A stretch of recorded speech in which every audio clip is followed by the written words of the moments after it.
Bienvenidos a La Esencia aquí en Mega TV, el gusto de encontrarnos de vuelta en estos minutos que tenemos aquí para conversar de diferentes cuestiones y con la invitada en particular, un poquito antes de arrancar el programa, decíamos, nos hubiera gustado hablar ya de avances, ¿no? en el tema educativo, sobre todo en el tratamiento, en el abordaje tan delicado como el tema de la educación sexual, la información que todo niño, toda niña debiera tener, información objetiva, científica, clara y que realmente respete y proteja a nuestros chicos.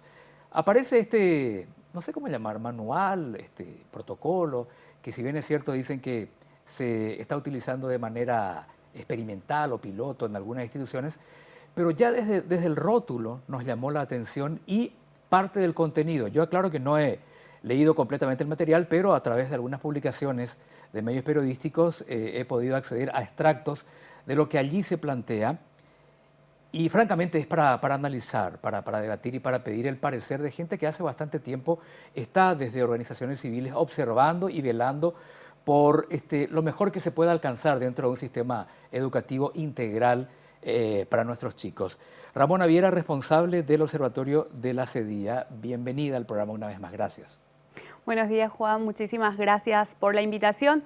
Así como mencionaste, nos hubiese encantado poder venir a compartir un poco sobre ciertos avances. Sin embargo, volvemos sobre los mismos temas porque es una situación realmente preocupante y alarmante y que en vez de que veamos como respuestas efectivas que realmente se estén abordando con la seriedad requerida, con el abordaje que realmente sea pertinente para dar respuesta a estas situaciones, nos encontramos ante esto que en realidad pone en mayor peligro y de una u otra manera sigue atentando contra estas niñas, niños y adolescentes, ¿verdad? Porque en vez de darle una información que realmente sea confiable, información que les permita tomar decisiones basadas como en evidencia y en información confiable, en realidad es como seguir persistiendo en esta desinformación constante o sesgada por cuestiones religiosas que vienen a querer imponer, ¿verdad? Más que darle posibilidades de elegir, de tener la información para elegir, es imponer una sola manera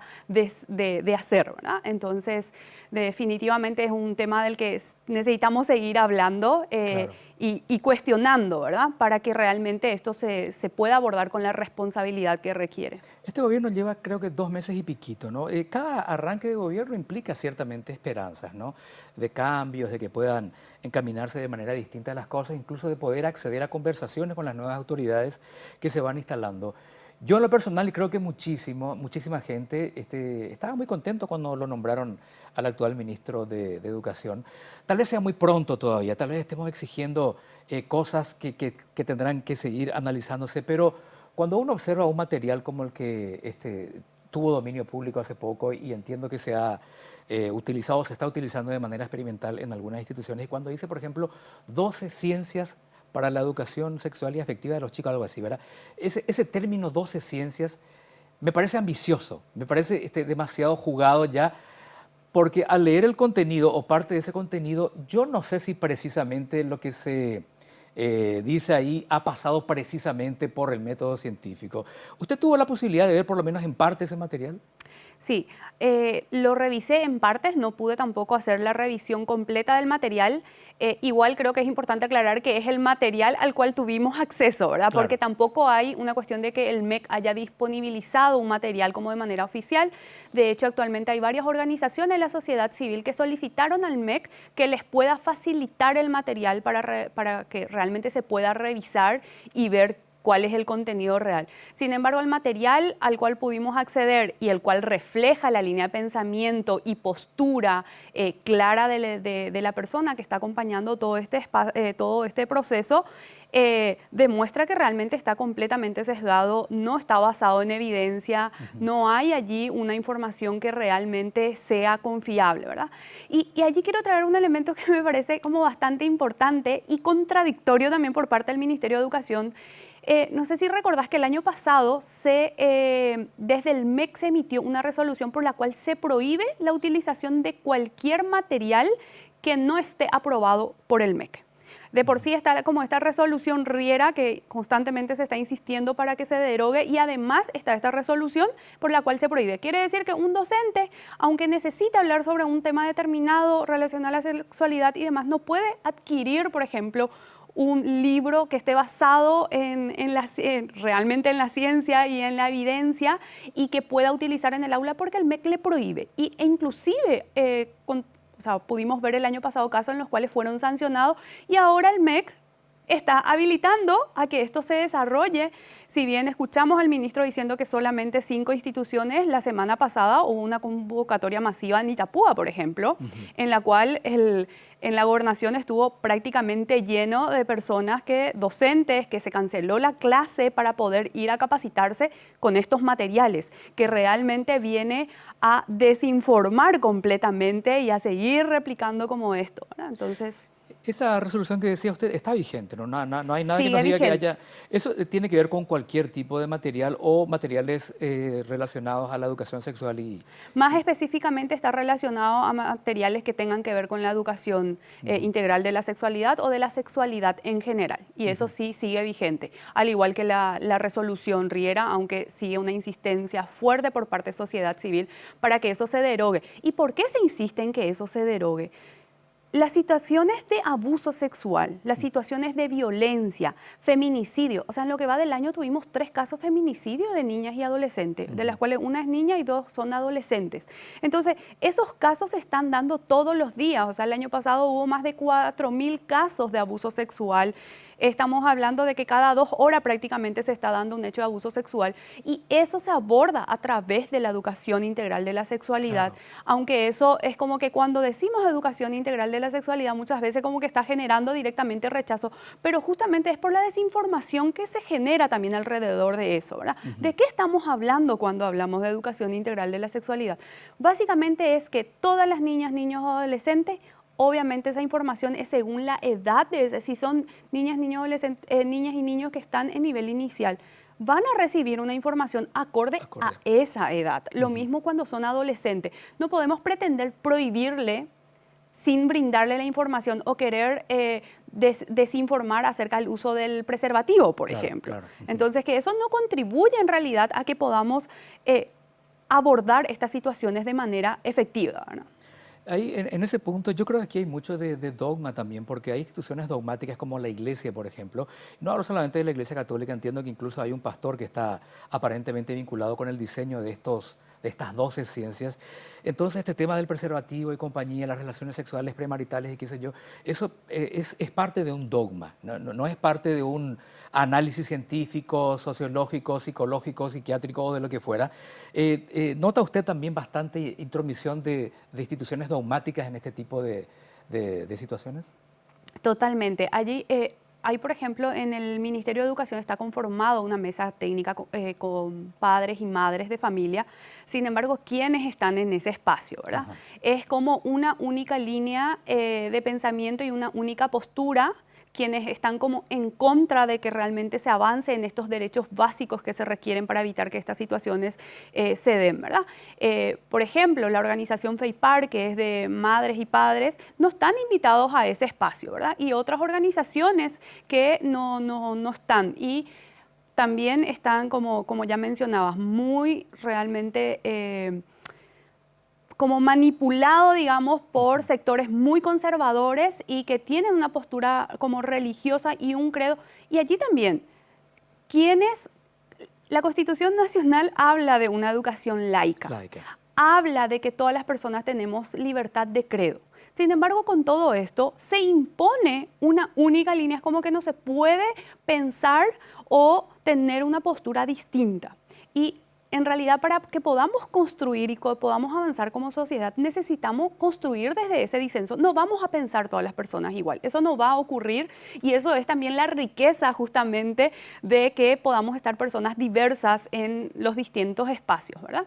Sin embargo, desde esa diversidad, cómo realmente se encuentran esos puntos en común, qué es lo que el propósito final, qué es lo que se busca al final del día, es que estas situaciones de abuso sexual no sigan ocurriendo, las situaciones de violencia no sigan ocurriendo, que las niñas, niños, adolescentes en sus hogares realmente estén protegidas y protegidos y no ante una situación, por ejemplo, de abuso por parte del propio padre, padrastros, abuelos.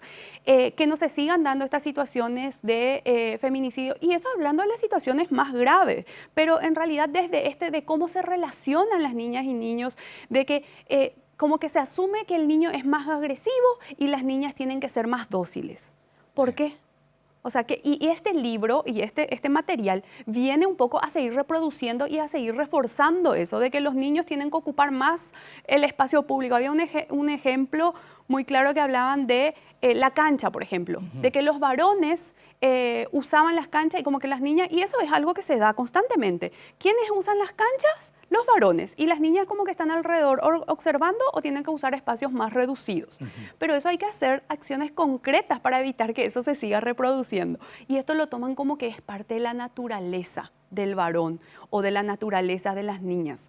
Y eso no podemos seguir normalizando, por eso se sigue dando estas situaciones que hablamos justamente de la violencia de género y la violencia machista, en el cual el varón sigue creyendo que tiene dominio sobre esa mujer o sobre esa niña, y eso desde muy pequeño se empieza a reproducir. Ahora vemos desde las propias escuelas de cómo se dan esas interacciones de ser agresivos y como que los varones no tienen que llorar, como todas estas cuestiones que como que constantemente se están reforzando y que ese material viene a reforzar nuevamente. Y hay dos materiales, uno que es para la familia y otro para la escuela. Y los dos reforzando eso en vez de brindar realmente. Pues la familia también requieren de información que sea fiable, que sea clara, que puedan contar con la información para conversar con sus hijas e hijos, para crear también ese entorno de confianza y a partir de allí seguir como conversando y profundizando y que sepan que esa es una persona de referencia con quien pueden hablar, ¿verdad? Pero para eso se requiere tener toda la información. Claro, ¿verdad? por supuesto. Lo fundamental aquí es la información, porque como ya dijimos una vez cuando usted nos visitaba, uno de los enemigos que tienen los chicos y las niñas es justamente la carencia de información, que puede estar siendo víctimas de abuso y no lo saben. Quiero ir a un corte, Ramona, y después regresar para la charla, ¿sí? Gracias. Una breve pausa y ya seguimos en La Esencia aquí en Mega TV.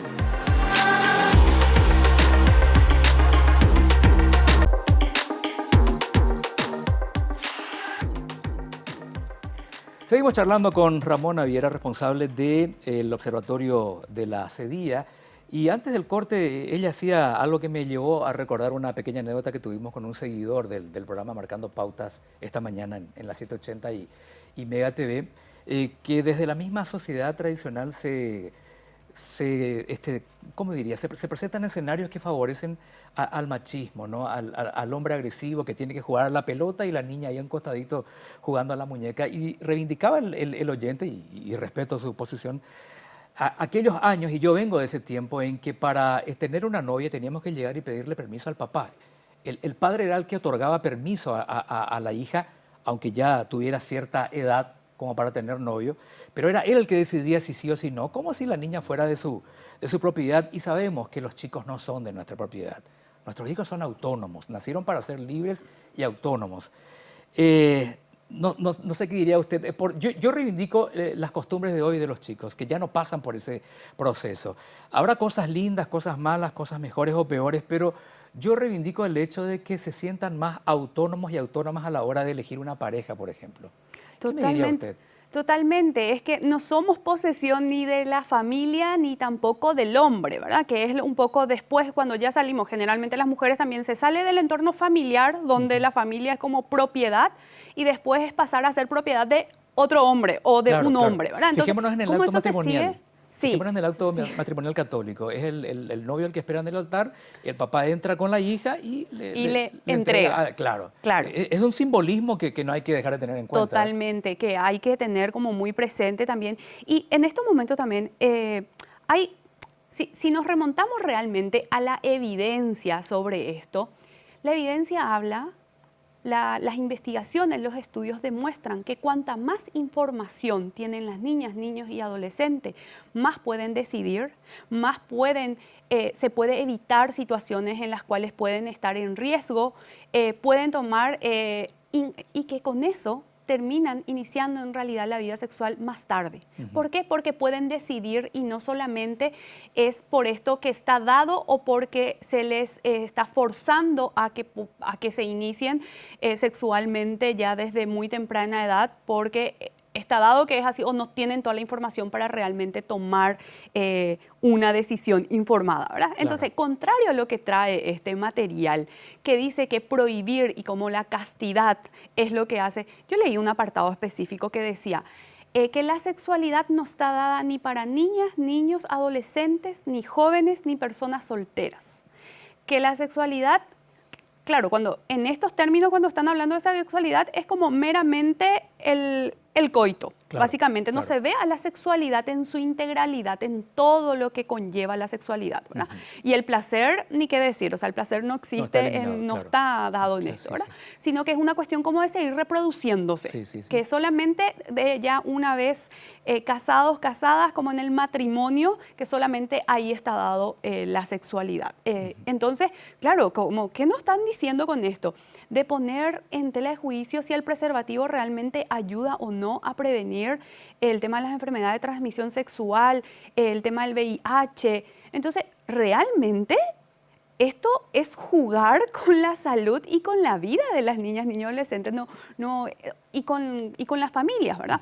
Porque cuando hablamos con las personas adultas, con las familias, me mencionabas hace un rato que también sos papá, ¿verdad? Sí. Cuando generalmente las personas adultas nos hacen la pregunta de ¿te hubiese gustado tener más información sobre la sexualidad? ¿Cómo qué otra información te hubiese gustado tener? ¿En qué te hubiese ayudado tener como mayor información? La mayoría de las personas decimos que casi no tuvimos información, que necesitamos que hubiésemos tomado decisiones distintas si hubiésemos tenido esa información, ¿verdad? Entonces, a veces también es necesario como familia parar un poco y ver como qué yo hubiese necesitado cuando era adolescente, cuando era niña, niño. Hay muchísimas niñas, y digo niñas y adolescentes principalmente porque mayoritariamente las situaciones de abuso sexual se dan, por ejemplo, en niñas, que saben que lo que le están haciendo no está bien, pero no saben qué es. No hay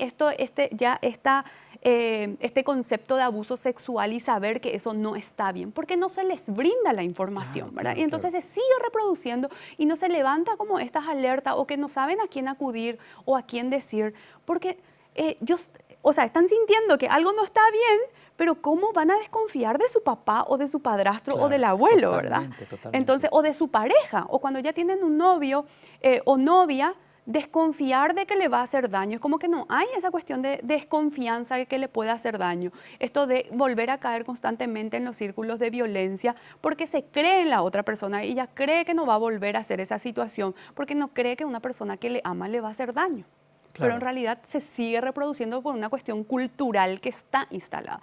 Y definitivamente estos cambios culturales no van a avanzar si es que seguimos desinformando a las niñas, niños, adolescentes y sin brindarles también toda la información a la familia. Porque esto no es solamente trabajar con las niñas, niños, adolescentes, es trabajar con toda la familia, con toda la sociedad, trabajar a nivel comunitario. O sea, esta es una situación que nos afecta a casi todas las personas, entonces hay que abordarlo también de manera colectiva y no es que es únicamente para abordar con los estudiantes, sino que hay que abordarlo de manera comunitaria y involucrando a la familia porque son quienes están también en el día a día con sus hijas e hijos. Y hablando de eso, usted mencionaba recién a una de las agrupaciones de padres que no ha sido convocada, pero ustedes como organización, por ejemplo, y otras más, FENAES, por ejemplo, de los chicos, estudiantes, hubo una insinuación de estas autoridades instaladas recientemente en el Ministerio de Educación de, vengan, conversemos, sentémonos aquí, o nada de eso, Ramona. Ahí la verdad que yo únicamente hablé con una organización que les consulté si estaban en la mesa y me dijeron no estamos porque no fuimos invitados. Esa fue como un poco la respuesta, ¿verdad? Y por parte de las organizaciones estudiantiles, la verdad que no tengo la información precisa, pero sí sé que también los grupos estudiantiles están recibiendo muchas amenazas por parte justamente de estos grupos fundamentalistas y antiderechos, en el cual se les ataca cuando hacen Los grupos estudiantiles generalmente es justamente también mucha exigibilidad de que realmente el Estado cumpla con su rol, con todo lo que implica la educación, ya sea desde que la infraestructura esté acorde, que haya merienda y almuerzo escolar, que los útiles estén acorde, como todo eso, y también constantemente están exigiendo la educación integral de la sexualidad, ¿verdad? Sin embargo, ahora también les vemos que están menos activos justamente porque también se ponen en riesgo ellas y ellos cuando salen a tener estas posiciones, porque reciben amenazas, o sea, son atacadas y atacados de manera directa y un grupo, no voy a mencionar el grupo específico de estos estudiantes organizados para no exponerle, sin embargo nos decían, el MEC no nos dio ninguna sola garantía. O sea, cuando pasó esta situación, el MEC no abordó ni tomó ninguna medida para que realmente seamos protegidas y protegidos y que no suframos ninguna situación de violencia. Entonces también, ¿cuál es la acción? ¿Y ustedes en el observatorio? Desde la CEDIA, en un momento específico, cuando uno de los grupos sí tuvo un ataque fuerte, se dio un acompañamiento que desde lo que también podríamos hacer desde la CEDIA. Sin embargo, aquí el Estado es quien tiene un rol clave, ¿verdad? Claro. Que es el garante de derecho o quien debería ser el garante de derecho y que debería realmente generar las condiciones para que estas niñas, niños y adolescentes puedan participar, puedan estar en estos distintos espacios de decisión, porque desde que se aprobó la convención, ellos ya no son objeto que nosotros las personas adultas tenemos que tomar las decisiones y decir qué se tienen que hacer. Y en este proceso, por ejemplo, de este material que ahora se está promocionando, no estuvieron involucradas ni las familias, ni tampoco los estudiantes, ¿verdad? Claro. Entonces, no podemos seguir replicando estas prácticas adultocéntricas que no involucran a las niñas, niños y adolescentes. Ellos son sujetos de derecho. Y al ser sujetos de derecho, tienen el derecho de participar, de estar en estos distintos espacios donde se toman decisiones sobre sus vidas, básicamente, ¿verdad? Porque es lo que se va a estar haciendo, lo que se va a estar impartiendo, por ejemplo, en los colegios. Entonces, se les debe involucrar al igual que a las distintas familias, ¿verdad? Y no solamente de una postura. Claro, la CEDIA tiene materiales elaborados, no digo para presentar y decir, bueno, esto es la Biblia, esto es lo que hay que hacer, pero materiales, digamos, de colaboración, de aporte, ¿tienen para este tipo de temas? En realidad, allí te comento que ahora se está viendo para poder elaborar un material. Sí, hay otras organizaciones que son integrantes de la CEDIA, como Beca, por ejemplo, que sí tienen materiales específicos. También recientemente desde la CEDIA hicimos una investigación sobre la educación integral de la sexualidad. Esa fue una investigación regional en el cual estuvieron involucrados también Argentina, Brasil, Venezuela y otros países. Y en esta investigación, para poder dimensionar también lo grave que es la situación, se hablaba, por ejemplo, de que se usa todavía bolsita de hielo en vez de preservativo. El jugo de perejil como abortivo. De que el placer en las niñas no está dado. O sea, la sexualidad para las niñas básicamente está muy relacionado a la reproducción y no necesariamente al placer, como que de esas cosas no se puede hablar. Y era muy fuerte ver también la respuesta de referentes del sector público, quienes respondieron también a esta encuesta, en el cual se censura completamente muchos temas. Por ejemplo, la masturbación, o sea, no se puede hablar de eso, sí, por dar un ejemplo.